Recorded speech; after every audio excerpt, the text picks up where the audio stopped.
السلام علیکم ورحمۃ اللہ وبرکاتہ۔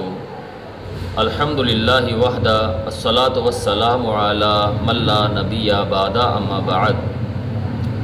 معزز سامعین، آج کل ایک معاملہ بہت ہی زور و شور پر ہے اور اکثر لوگ اپنی جو ہے اس کو رینکنگ بڑھانے کے لیے، ریٹنگ بڑھانے کے لیے اتنا حد سے گر جاتے ہیں کہ وہ اس بات کا بالکل خیال نہیں رکھتے کہ اللہ کی کتاب قرآن ہے، نبی علیہ السلام کی حدیث ہے، یا انبیاء علیہم السلام کی شان ہے، صحابہ کرام رضوان اللہ علیہم اجمعین کا مقام ہے۔ بس ان کی کوشش یہی ہوتی ہے کہ ان کی ویڈیو زیادہ سے زیادہ اس پہ لائک آئیں، زیادہ سے زیادہ کمنٹس آئیں۔ تو یہ عمل بالکل درست نہیں ہے۔ انما الاعمال بالنیات، اعمال کا دار و مدار نیتوں پر ہے۔ اگر واقعی انسان سچی نیت کے ساتھ، اخلاص کے ساتھ اللہ کی رضا کے لیے کوئی پیغام آگے پہنچاتا ہے یا ویڈیو بناتا ہے کہ اللہ کی بات، اللہ کے حبیب کی بات آگے پہنچ جائے اور یہ میرے لیے صدقہ جاریہ ہو جائے، تو وہ سادگی کو اپنائیں۔ اکثر لوگ جو ہے وہ اس پہ ٹائٹل اور لیبل اس قسم کے لگا دیتے ہیں کہ ہوتا اوپر کچھ ہے اور اندر ویڈیو کچھ اور ہوتی ہے۔ یہ سراسر دھوکہ ہے، اس دھوکے سے بچیے۔ دنیا میں اگر آپ کو تھوڑی سی واہوائی حاصل ہو بھی گئی تو آخرت میں معزز سامعین و ناظرین کچھ بھی نہیں ہے۔ اس چیز کا خیال کریں۔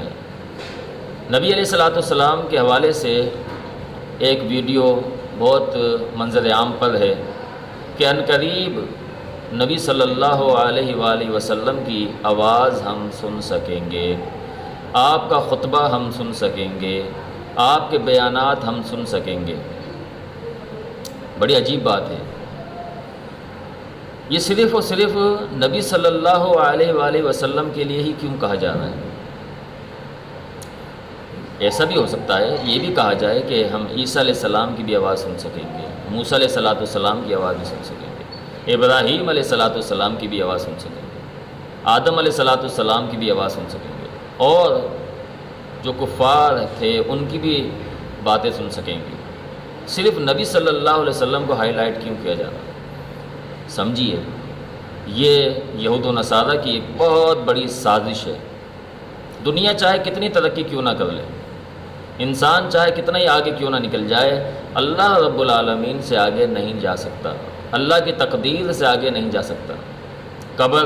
قبر کو لے لیجئے، لوگوں نے بڑے بڑے دعوے کیے کہ ہم قبر کے احوال جان سکیں گے، قبر کے معاملات جان سکیں گے، اس میں کیسے عذاب ہوتا ہے، کیسے اس میں راحت ہوتی ہے، ہم جان سکیں گے۔ ہوا کیا؟ وہ لوگ ہی نیست و نابود ہو گئے جنہوں نے اللہ رب العالمین کی تقدیر کو چھیڑا۔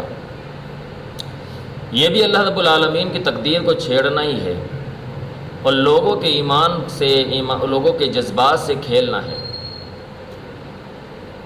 بالفرض اگر آپ تصور بھی کر لیں کہ ایسا ممکن بھی ہو جائے تو محترم سامعین، اس سے کتنی جو ہے وہ فتنے جو ہے وہ سر اٹھائیں گے، کتنی جو ہے وہ طریقے سے لوگ جو ہے وہ گمراہ اپنے معاملات کو جو ہے وہ انجام دیں گے۔ کل کو کوئی بھی بندہ کھڑا ہو جائے گا، وہ کہے گا کہ یہ نبی علیہ السلام کی حدیث ہے، دیکھو یہ آپ کی آواز ہے اور آپ نے ایسا ایسا کہا ہے، یہ آپ کا پیغام ہے، ایسا ایسا کہا تھا۔ تو اس سے بہت سارے فتنے جو ہے وہ رونما ہوں گے۔ یہ سب فیک ہیں، جھوٹ ہیں، ان سے بچیے۔ اللہ رب العالمین سورہ مائدہ کے اندر فرماتے ہیں وَاللَّهُ يَعْصِمُكَ مِنَ النَّاسِ، اللہ رب العالمین آپ کو لوگوں سے بچائے گا، اللہ رب العالمین آپ کو لوگوں سے بچائے گا۔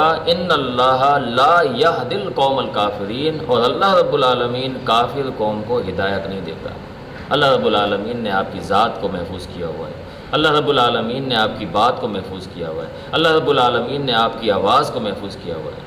ہمارے پاس جو آپ کی ہدایات موجود ہیں، فرامین موجود ہیں، فرمودات موجود ہیں، یہ آپ علیہ السلام کی یہی تو گفتگو ہے، یہ آپ علیہ السلام کی یہ تو باتیں ہیں۔ آج ہم یہ ساری احادیث دیکھنے کے بعد جو صحیح احادیث ہیں ان پہ کتنا عمل کرتے ہیں؟